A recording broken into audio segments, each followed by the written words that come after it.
Hi friends, आप सभी कैसे हो। आशा करता हूँ कि आप सभी अच्छे होंगे। आपका हमारे channel VK Jatol current affairs classes में स्वागत है। आज के इस वीडियो में हम 15 अगस्त 2023 के मुख्य करंट अफेयर्स और उनके एक्सप्लेन के बारे में चर्चा करेंगे। प्रश्न नंबर 1, हाल ही में किस देश ने मीडिया पर समलैंगिकता शब्द के इस्तेमाल पर प्रतिबंध लगाया है? दोस्तों, आपका सही आंसर इराक देश ने होगा। व्याख्या। इराक की मीडिया नियामक संस्था ने समलैंगिकता शब्द के इस्तेमाल पर प्रतिबंध लगाते हुए मीडिया और सोशल मीडिया दोनों संस्थाओं को इसके स्थान पर यौन विचलन शब्द का इस्तेमाल करने का निर्देश दिया है। ये निर्देश इराकी संचार और मीडिया आयोग सीएमसी द्वारा निर्दिष्ट देश के भीतर कार्यरत सभी मीडिया और सोशल मीडिया प्रतिष्ठानों को शामिल करता है। उनके किसी भी एप्लीकेशन में इन शर्तों का उपयोग अब सभी लाइसेंस प्राप्त सीएमसी फोन और इंटरनेट कंपनियों के लिए प्रतिबंधित है। परिणामस्वरूप, ये कंपनियां अपने किसी भी मोबाइल ऐप में समलैंगिकता या लिंग को शामिल करने से विवश हैं। हाल के दिनों में इराक की दंड संहिता के भीतर शिथिल रूप से परिभाषित नैतिकता प्रावधानों का उपयोग एलजीबीटीक्यू जोड़ व्यक्तियों को अलग करने के लिए किया गया है। पिछले कुछ महीनों में महत्वपूर्ण इराकी गुटों ने एलजीबीटी अधिकारों के प्रति अपना विरोध तेज कर दिया है, जिसका उदाहरण अक्सर शिया मुस्लिम गुटों के नेतृत्व में विरोध प्रदर्शनों में इंद्रधनुषी झंडे जलाना है, जो स्वीडन और डेनमार्क में हाल ही में कुरान जलाने के प्रति अपनी अस्वीकृति व्यक्त कर रहे हैं। समलैंगिक यौन संबंध को स्पष्ट रूप से अपराध नहीं माना गया है। इराक का एलजीबीटी विरोधी रुख उसकी स्वतंत्रता की घोषणा के समय से है, जिसके दौरान समलैंगिकता को आधिकारिक तौर पर प्रतिबंधित कर दिया गया था। विश्व डेटा के अनुसार 60 से अधिक देशों में समलैंगिक यौन संबंध को एक आपराधिक अपराध माना जाता है, जबकि 130 से अधिक देशों में समलैंगिक यौन संबंधों को अपराध की श्रेणी से बाहर कर दिया गया है। प्रश्न नंबर 2, हाल ही में केरल विधानसभा ने राज्य का नाम बदलकर क्या नाम करने का प्रस्ताव पारित किया है? दोस्तों, आपका सही आंसर केरलम होगा। व्याख्या। केरल विधानसभा ने एक प्रस्ताव पारित कर केंद्र से संविधान और सभी कार्यालय रिकॉर्ड में राज्य का नाम बदलकर केरलम करने का आग्रह किया। आधुनिक केरल राज्य की स्थापना 1956 में भाषाई आधार पर की गई थी। केरलम शब्द की उत्पत्ति दो मलयालम शब्दों के मेल से हुई है, केरा जो नारियल का प्रतीक है और आलम जो भूमि को दर्शाता है। इस प्रकार केरलम राज्य की प्रचुर नारियल खेती को श्रद्धांजलि देते हुए नारियल के पेड़ों की भूमि के सार को जटिल रूप से प्रस्तुत करता है, जो भारत की कुल नारियल की फसल का लगभग 45% योगदान देता है। मलयालम में राज्य को केरलम के रूप में दर्शाया गया था, लेकिन वैकल्पिक भाषाओं में इसे केरल कहा जाता है। मलयालम भाषी समुदायों को एक सामंजस्यपूर्ण केरल में एकजुट करने की आवश्यकता को भारत की स्वतंत्रता की लड़ाई के दौरान महत्वपूर्ण महत्व मिला।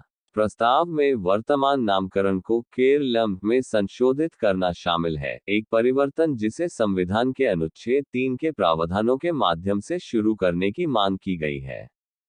इस परिवर्तन में संविधान की 8वीं अनुसूची में सूचीबद्ध सभी भाषाओं में राज्य के आधिकारिक नाम के रूप में केरलम को अपनाना शामिल होगा। जैसे ही केरल केरलम में परिवर्तित होता है, यह अपनी भाषाई विरासत और पहचान को संरक्षित करने के महत्व को रेखांकित करते हुए अपनी सांस्कृतिक, आर्थिक और सामाजिक उपलब्धियों को दुनिया के सामने पेश करने के लिए तैयार है। प्रश्न नंबर 3, हाल ही में किसने नई दिल्ली में 9वें भारत अंतर्राष्ट्रीय एमएसएमई एक्सपो और शिखर सम्मेलन 2023 का उद्घाटन किया है? दोस्तों, आपका सही आंसर श्री मनोज सिन्हा ने होगा। व्याख्या। जम्मू कश्मीर के उपराज्यपाल श्री मनोज सिन्हा ने नई दिल्ली में 9वें भारत अंतर्राष्ट्रीय एमएसएमई एक्सपो और शिखर सम्मेलन 2023 की शुरुआत की। इस प्रतिष्ठित सभा द्वारा देश की आर्थिक वृद्धि को आगे बढ़ाने के लिए सूक्ष्म, लघु और मध्यम उद्यम एमएसएमई क्षेत्र में नीति और उद्यमों के बीच सहयोग को बढ़ावा देने के लिए एक मंच के रूप में कार्य किया गया। JKTPO जम्मू और कश्मीर व्यापार साझेदारी संगठन द्वारा 40 से अधिक प्रदर्शकों ने 9वें भारत इंटरनेशनल एमएसएमई एक्सपो और शिखर सम्मेलन 2023 में भाग लिया। इन प्रदर्शकों ने विभिन्न क्षेत्रों में नवीन मूर्तियों, सेवाओं और समाधानों की एक विविध श्रृंखला का प्रदर्शन किया। श्री मनोज सिन्हा ने व्यक्तिगत रूप से एमएसएमई और विभिन्न हितधारकों द्वारा स्थापित बूथों का दौरा किया। इन्हें केंद्र शासित प्रदेश जम्मू और कश्मीर से उत्पन्न स्वदेशी मूर्तियों और आविष्कारशील भावनाओं का प्रत्यक्ष अनुभव मिला। प्रश्न नंबर 4, हाल ही में 2030 तक सरकार का लक्ष्य ऊर्जा मिश्रण में गैस हिस्सेदारी को कितने प्रतिशत तक बढ़ाना है? दोस्तों, आपका सही आंसर 15% तक होगा।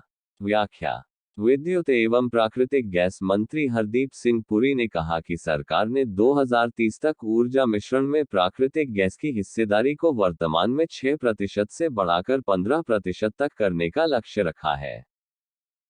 हरदीप सिंह पुरी ने कहा कि भारतीय कंपनियां घरेलू बाजार में तेल और गैस की बढ़ती मांग को देखते हुए इराक और मित्र देशों में निवेश के अवसर तलाशने को तैयार हैं।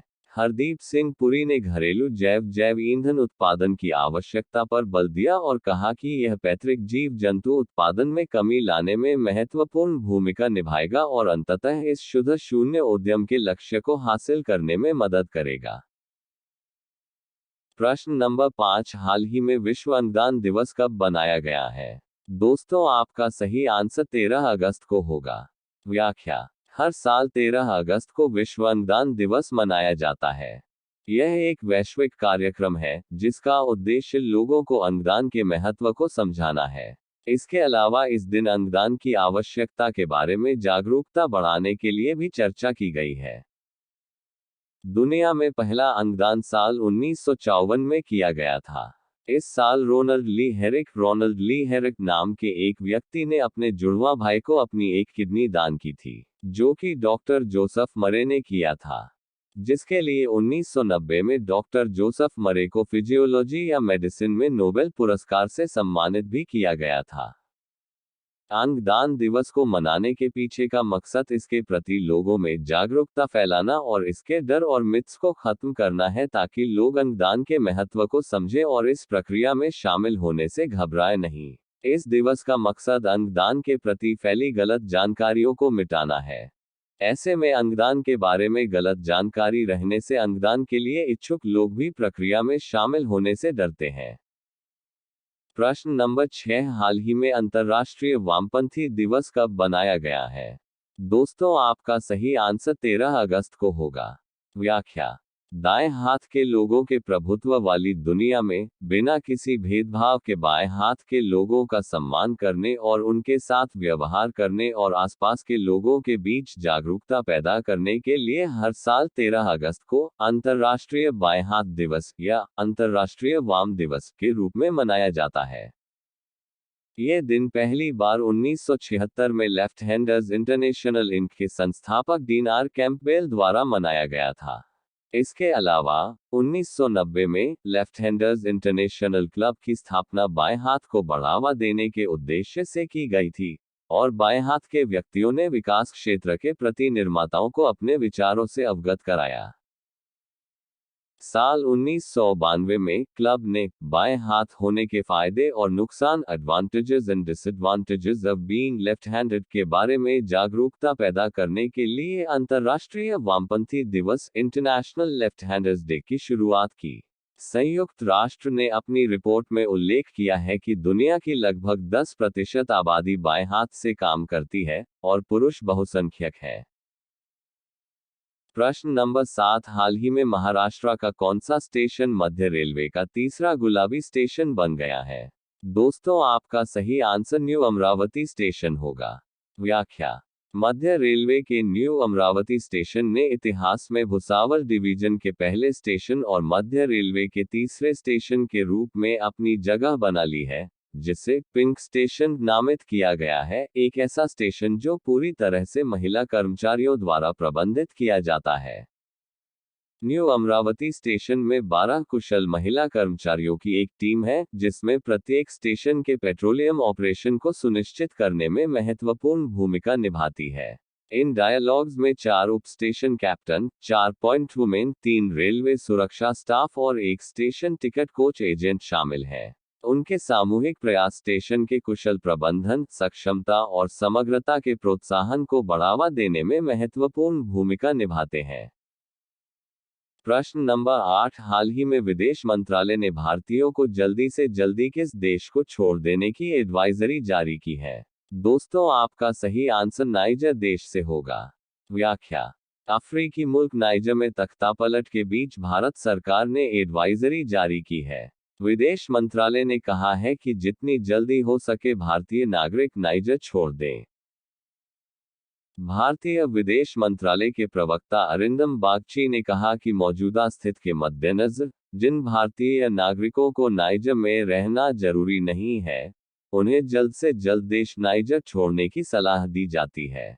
नाइजर में वहां की सेना ने एयरस्पेस बंद कर दिया है। हालांकि भारतीय दूतावास की सहायता से लोग लैंड बॉर्डर के जरिए बाहर निकल सकते हैं।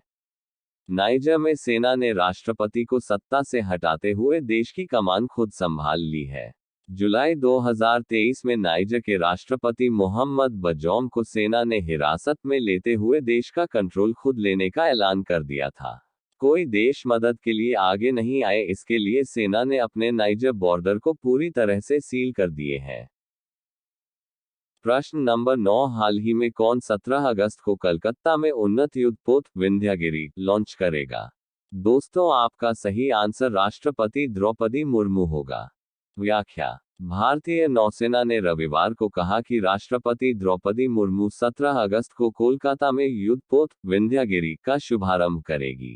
कर्नाटक में पर्वत श्रृंखला के नाम पर रखा गया विंध्यगिरी प्रोजेक्ट 17A कार्यक्रम का छठा जहाज है। नौसेना ने कहा कि इसे 17 अगस्त को कोलकाता के garden reach shipbuilders and engineers limited (GRSE) में राष्ट्रपति मुर्मू द्वारा लॉन्च किया जाएगा। जुलाई 1981 से जून 2012 तक अपनी लगभग 31 वर्षों की सेवा में पुराने विंध्यगिरी ने विभिन्न चुनौतीपूर्ण ऑपरेशन और बहुराष्ट्रीय अभ्यास देखे थे। नौसेना ने एक बयान में कहा, नया नाम दिया गया विंध्यगिरी स्वदेशी रक्षा क्षमताओं के भविष्य की दिशा में खुद को आगे बढ़ाते हुए अपनी समृद्ध नौसैनिक विरासत को अपनाने के भारत के दृढ़ संकल्प का प्रतीक है। नौसेना ने कहा, प्रोजेक्ट 17A जहाजों को भारतीय नौसेना के युद्धपोत डिजाइन ब्यूरो द्वारा इन हाउस डिजाइन किया गया है, जो सभी युद्धपोत डिजाइन गतिविधियों के लिए अग्रणी संगठन है। इसमें कहा गया है, परियोजना 17A जहाजों के उपकरणों और प्रणालियों के लिए 75% ऑर्डर सूक्ष्म, लघु और मध्यम उद्यमों (MSME) सहित स्वदेशी फर्मों से है। नौसेना ने कहा, विंध्यगिरी का प्रक्षेपण हमारे देश द्वारा आत्मनिर्भर नौसैनिक बल के निर्माण में की गई अविश्वसनीय प्रगति का एक उपयुक्त प्रमाण है। अब ये प्रश्न आप लोगों के लिए। आप सभी लोग इसका आंसर कमेंट बॉक्स में जरूर बताएं। प्रश्न नंबर 10, हाल ही में किस राज्य सरकार ने इंदिरा गांधी स्मार्टफोन योजना की शुरुआत की है? आपके ऑप्शन है: A Rajasthan, B Gujarat, C Punjab, D Goa. Last video के प्रश्न का आंसर हमने आपसे पूछा कि हाल ही में किस राज्य ने शेरों पर नजर रखने के लिए सिंह सूचना ऐप लॉन्च किया है? आपके ऑप्शन है: ए गुजरात, बी राजस्थान, सी मध्य प्रदेश, डी असम। दोस्तों, आपका सही answer option number A Gujarat होगा। व्याख्या: विश्व शेर दिवस के अवसर पर गुजरात के मुख्यमंत्री भूपेंद्र पटेल ने एक मोबाइल एप्लीकेशन लॉन्च किया जो राज्य वन विभाग को ऐप का उपयोग करने वाले आम लोगों द्वारा साझा की गई जानकारी के माध्यम से शेरों की आवाजाही पर नजर रखने में मदद करेगा। सिंह सूचना ऐप व्यक्तियों को शेर देखे जाने की सीधे वन विभाग को रिपोर्ट करने का अधिकार देता है। यह अभिनव दृष्टिकोण वास्तविक समय पर नजर रखने और त्वरित संघर्ष समाधान की सुविधा प्रदान करता है। लॉन्च के दौरान सीएम पटेल ने वन्यजीव संरक्षण में सार्वजनिक भागीदारी को बढ़ाने में ऐप के महत्व पर प्रकाश डाला।